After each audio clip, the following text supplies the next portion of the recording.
どうも、田舎もんです。皆さん、お久しぶりです。もともとこんな感じでゴミが大量にね、残っていた物置だったんですけども、2ヶ月ぐらい時間をかけてひたすら処分をしていきました。そして地面を削ってコンクリートを打っていきましたね。いろいろと手順に間違いはありましたけども、みんなのね、協力を得ながら、なんとか波打つ地面が出来上がりました。こんな感じでどこに置いても物が転がるんですけども、へこんでばっかりではねいけないので、引っ越しのね期日があったので、ひたすら今度は荷物を運び込んでいってました。こんな感じでね、大物だった薪ストーブもね、さらに友人の力を借りてなんとか運び込みました。煙突はまだついてないんですけどね。それでも寝泊まりもできるし、洗濯物も干せるので、なんとかね生活はここでできるかなっていう感じなんですよね。で、時間に追われなくなるとひたすらのんびりしちゃうっていうのがね、僕の悪い癖なんですけども、相変わらず裏庭はね、こういう感じで木がほったらかしだし、家の中振り返るとですね、何にも進んでないわけですね。お前は一体何をしてたんだって怒られそうですけども、ちょっとね、重い腰を上げまして、物のね、整理をしていこうと思います。で、この北側の部屋ですね、ここをとりあえず物置にしようかなっていうふうに思いまして、剥がした床板を適当に互い違いに置いていって、歩けるようにだけね、しておきました。こんな感じでね、踏んでも大丈夫なんで、この上にいろんなものを置いていこうかなっていう感じですね。なんか近所のおっちゃんにもらったライトとかね、ゴミから出てきた額縁とか、粗大ゴミで捨てそびれたこたつ机とかね、こんなものを適当にとりあえず押し込んでおきました。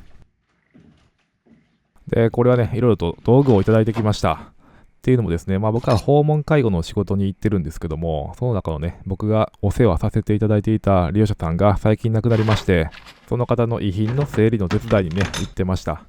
で、家族さんもね、これはいらないので、もしよかったら持って行ってくださいねってことやったもんで、ありがたくいただいてきました。本当にね、仕事柄、昨日まで笑顔で喋ってたのに、次の日になったらもう亡くなってるみたいなね、そんなことも結構よくある話でして、そういったことを経験するたんびに、本当に人生、明日のことは何もわからんねえなっていうのをね、つくづく思わされますね。なので、あんまり先のことをね、不安に思いすぎてもしょうがないので、その時その時ね、自分の気持ちに従って生きるのがいいのかなっていうふうにね、この仕事をやっていく中で僕の気持ちは結構変わっていきましたね。こんな感じで玄関片付きました。これで片付いたって言ったらまた怒られそうですけども、ある程度スッキリはしました。続きまして、キッチンですね。この白い冷蔵庫、元からあったんですけども、中で魚が冷凍されてるの僕知らなくてね、コンセント抜きっぱなしにしてたんですよね。で、この日ね、なんか冷蔵庫から凄まじい匂いがするんで、開けてみたらもうえげつないことになってましてね。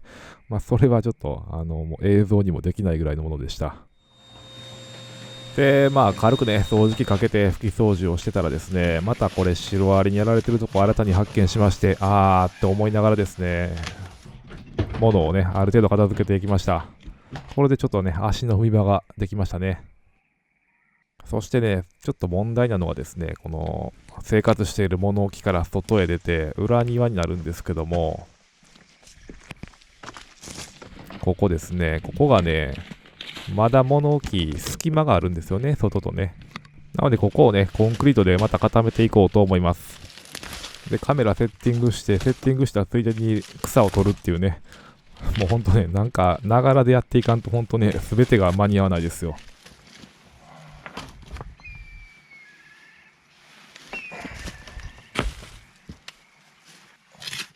まずはね、地面を削っていきます。もうめっちゃムカデ出てきそうやなと思ってね、いつも通り恐る恐る削っていってるんですけども、よくよく考えたらこれ、給水管がどっかに通ってるはずやなってことに気がつきまして、ちゃんと場所をね、確認しようと思いました。ここがね、キッチンから出ているとこなんですね。先ほど作業していたところから西側へ、1メートルぐらいずれたところなんですけども、ここにね、給水管があるんですね。これ、藁でね、保護されてました。藁って本当に万能なんですかね、こういう風にも使えるっていうのは。で、僕なりに想像するにもともと井戸水を引いていたけど、上水道を引き直したので、こういう感じで無理やりね、給水管を通したんかなっていう風に思います。で、地面をね、削っていって、位置を確認していきます。だいたい地表からね、25センチから30センチぐらい掘ると、こういう風にね、出てきました。どこを掘っても大体それぐらいの深さだったんで、そういった基準があるんでしょうかね。こんな感じで画面左の方から給水管が来てるってことが分かりました。今度はね、どこで曲がってるのかっていうのをね、確認していこうと思います。皆さん的にはね、こうスコップでガンガン掘っていって給水管ぶち破って水がブシャーみたいなのをね、ちょっと楽しみにされてるかと思いますけども、そうはいきませんでした。めちゃめちゃ慎重に掘りましたよ。あった。これや。埋まってる給水管を見つけたときは結構嬉しいもんでね。例えるなら山へタケノコ掘りに行って、地表からちょろっと顔出してるタケノコの先端を見つけたときぐらいの嬉しさですね。こんな感じで給水管の曲がるところをね、発見いたしました。で、給水管は東の方へ向かってここから曲がってると。だいたい予想はしてましたけどね。ここだっていうのが分かってよかったです。で、この棒を置いてあるんですけども、この棒に沿って流れてると。で、中間地点もね、位置を掘って確認しました。こんな感じでね、ありましたね。なので、給水管はこの棒の下をね、通ってるっていうことになりますよね。で、ちょっとずれるとね、良くないので、太いパイプに置き換えました。で、この下を掘ってみると、結構強引に曲げられてるなっていう感じでしたね。で、こっから先は今回は関係ないんですけども、以前ね、排水管の流れを確認したときに、排水管がこの木に沿って流れてることが分かったので、おそらく給水管もこれに近いところに埋められてるんじゃないかなと思います。給水管の位置も分かったので、コンクリートを打つべき場所が決まりました。で、準備としてね、砂利をまた砂利屋のおっちゃんのところにもらいに行きます。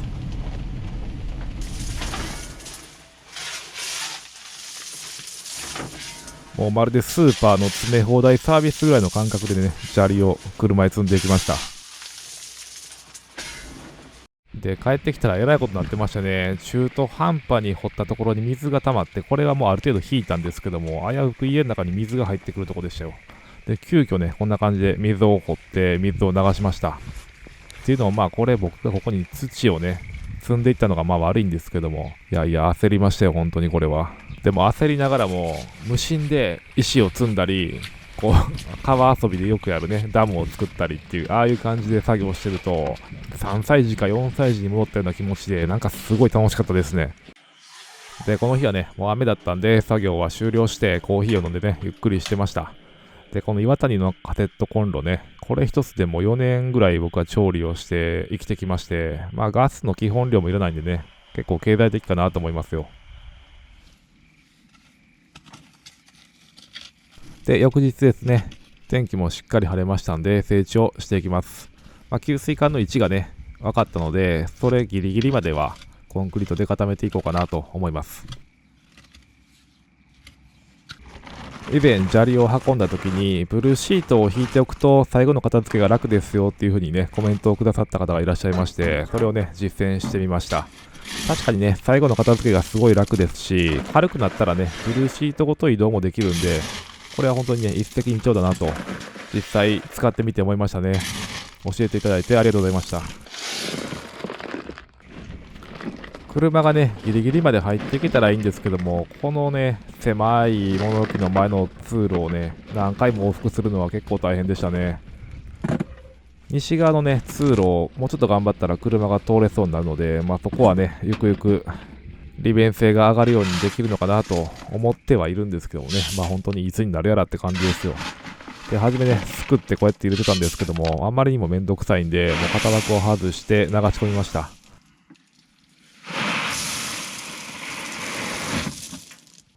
そしていつものようにね家の周りに転がってる瓦とかねセメント瓦っていうんですかね、そういったものをゴミ処理も兼ねて砕いて採石代わりに足していきました。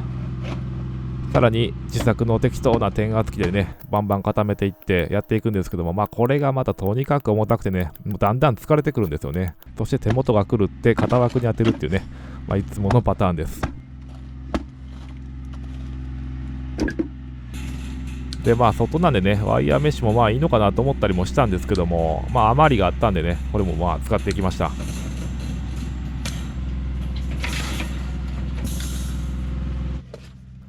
そしていよいよコンクリートを練って流していきます。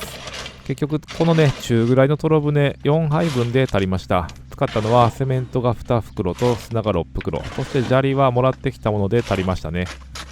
ただまあこんなにね頻繁にコンクリートを練ることになるとはね僕も思ってなかったので、さすがにね結構しんどいですよね、コンクリート練るのね。なのでまあハンドミキサーなのか電動なのかわかんないですけども、こねる機械をね買おうかなとかねぼんやり思ってます。この2回目にやったやつはねちょっと水が多かったかなっていう感じなんですけども、でも意外とねこれぐらいの方が作業しやすかったりもするんですよね。これは3回目ですね。このトロボでもねちょっと中途半端でセメント1袋入れちゃうともうコンクリート練るのいっぱいいっぱいになっちゃうんですよね。なので 0.5 を入れるんですけども、目分量なんでねちょっと誤差が出るんですよね。まあでもそんなに神経質にやらなくてもね結構固まってくれるんで、まあまあいいのかなと思ったりもします。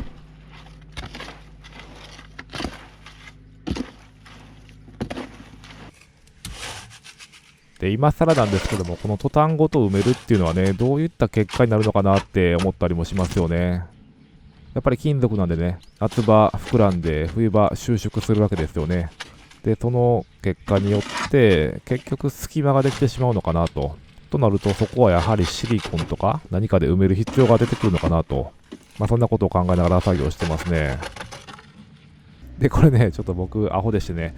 雨どいのこれを何にも考えてなくて、このまま行くとコンクリートにね雨どいが埋まっちゃうので、急遽ねもう石を埋めたろうと。形がねだいぶいびつになっちゃいますけども、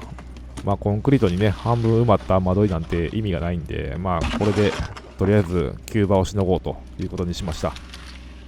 そしてこのグレーのやつが排水管なんですけども、30センチぐらいなんで、もうここを避けてコンクリートを打つっていうのが難しいので、もうここは妥協してコンクリートで埋めていきました。で、すべてね、流し終わったので、再度ね、ついていくんですけども、しょっぱなに打ったところがもうすでにね、固まり始めてて、ちょっとこれはやっちまったなっていう感じですよ。そして全体的にね、圧をかけて砂利を下へ押し込んでいくっていう作業ですね。ただ、ここで行っている手法はあくまでね、素人がやってるものですので、間違いとかね、あるかと思いますので、その辺はね、コメント欄で補足していただくと、これを見たね、皆さんの参考になるかなと思います。ある程度押し込んだら、表面に浮き上がってきたモルタル成分を慣らして、表面を滑らかにしていくと。それでもやっぱりね、ところどころ押し込みが甘いところがあって、コテ伝いにね、砂利が浮いてるのが分かるところがありましたね。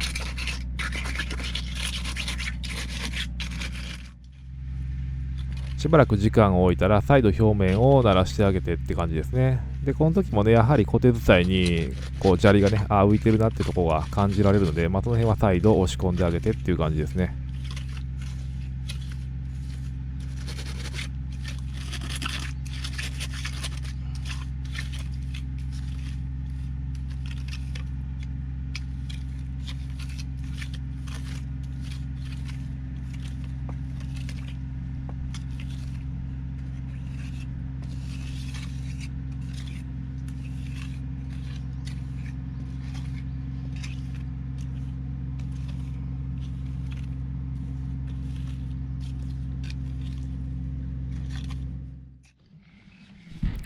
そして先ほどの作業が終わって、だいたいどうでしょうかね、3時間ぐらいですかね。夕方になったらこんな感じでもう固まってきますので、最後にもう一回だけね、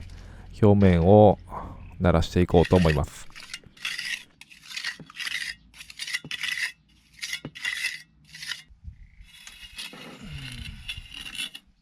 こういった縁のところがすごくやっぱり難しいもんですよね。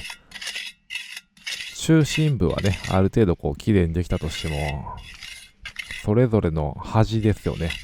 その辺にやっぱりプロと素人の差っていうのは大きく出るのかなというふうに思いましたね、作業してて。というかむしろ触れば触るほどどんどん悪化していくっていうねなんかこう素人 DIY あるあるみたいな感じですよね。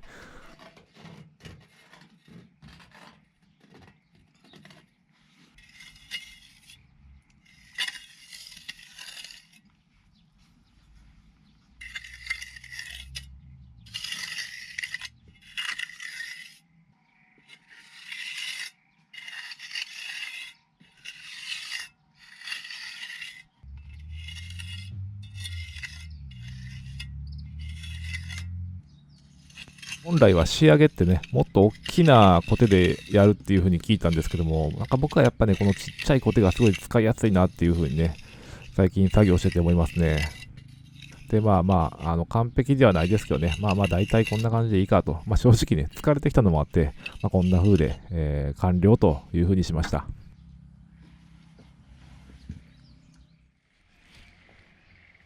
作業を終了してからこれで5日後ぐらいですかね。一応ビニールで養生してやったんですけども、ほとんど意味なかったですね。風で飛ばされてるし、みたいなね。で、これ剥がしていきますと、こんな感じで固まってました。